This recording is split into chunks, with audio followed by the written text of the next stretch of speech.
这个女人因为无法怀孕，长期遭受丈夫的拳打脚踢，一言不合就浑身紫青，她只得默默承受。殊不知不孕根本原因不是她，而是丈夫。没办法，她生在印度，重男轻女一直是印度社会的症结，女性没有丝毫尊严，注定无法决定自己的命运。每次家暴过后，都会躲到闺蜜家中擦拭伤口。闺蜜小美15岁便嫁给了丈夫，谁知丈夫英年早逝，年纪轻轻的她成为了寡妇，独自一人照顾年迈的婆婆和不懂事的儿子，生活十分拮据且艰辛。有人说为什么不改嫁？因为在印度文化中，如果丈夫去世，那么妻子必须要孤守一生，整日穿着黑色服装为已故丈夫祈祷纳福。现在儿子已到成婚之年，可她却拿不出足够的彩礼钱，为了儿子婚事，她不惜砸锅卖铁。好在她的另一名闺蜜是舞女，私下里从事某种不光彩的职业，资金还算富裕。转天到了迎娶新娘时，新娘仅仅才15岁，被父亲明码标价出售嫁人。由于小美家中贫困，只能在一个屋子中修建一个1米高的围墙，当做儿子婚房，自己和年迈的婆婆睡在地面上的小床。可谁知新娘长期受虱子困扰，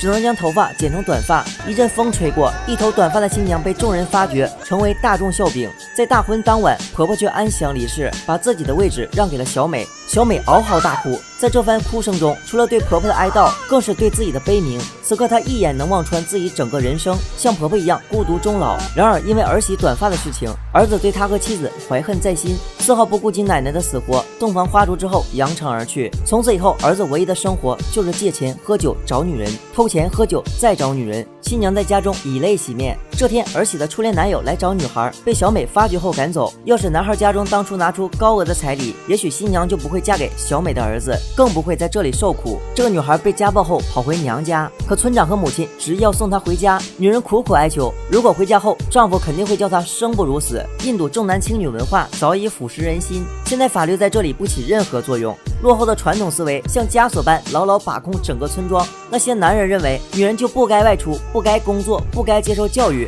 甚至村长认为家暴女丢进村中颜面，强行把她拖上车。女人跪地求饶，祈求父母和村长让她留下，因为她在丈夫家中不仅受到小叔子的欺凌，还要被公公随意践踏，所有男人都能对她大打出手。怀孕后，因为不清楚孩子的父亲是谁，女人被迫流掉了一个孩子。母亲听后一惊，但印度的文化久而久之洗涤了人的思想，最后还是无情将女儿送回那个人间地狱。甚至母亲从心里认为一切都会变好的。此刻小美想到了自己及儿媳，但她又能怎样？自己是个女人，在这个国家无能为力。这天儿子在外借了高利贷，无奈小美含泪卖掉了仅有的房子。可是第二天发现剩余的钱不翼而飞，她怀疑是儿媳偷了钱。直到晚间儿子对妻子伸出暴力手掌时，才得知是儿子偷了钱。她再也无法忍受儿子的霸道无理，上前拉开儿子，然而换来的却是अब मुझे समझ में आया मेरे बाप ने तुझे क्यों छोड़ दिया। मुझे भी देखना था कि बिना मर्द के कैसा चलता सही है。小美估计做梦都没有想到，自己的儿子依旧没有摆脱印度教育的侵蚀。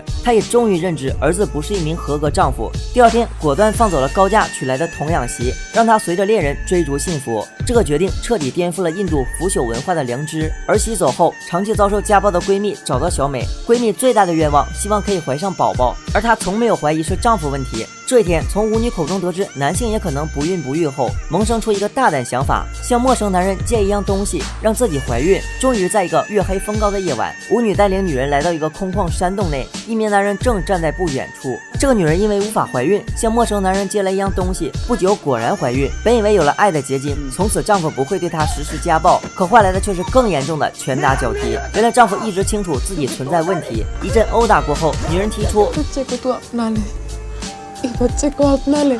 男人哪里能咽下这口气，拳拳打在肉上。危难之时，小美赶到，一把推开男人。巧合的是，男人碰到蜡烛，瞬间点燃衣物。这一天恰巧是十圣节，在万众欢庆的日子中，男人烧死在室内。闺蜜和小美二人找到舞女，三人偷了舞蹈团的车，出发赶往大城市，打算靠手工活来谋生，开始新的人生。三个女人将长发剪短，开心到忘形，不再需要沙粒的包裹，也不再需要男人的监督，一路驶向自由，驶向希望。这部影片和其他的印度电影不同，他敢于批判印度传统，敢于去揭露印度女性地位低下的伤疤，同时展示了新时代女性该有的改变。女人学会了反抗，而不是默默承受那些不该属于她们的苦难。但是在她们身后渐行渐远的无数村庄中，仍有女人生活在苦海之中，永远无法逃离。好了，本期影片到这里了，我是怪兽，下期见，拜拜。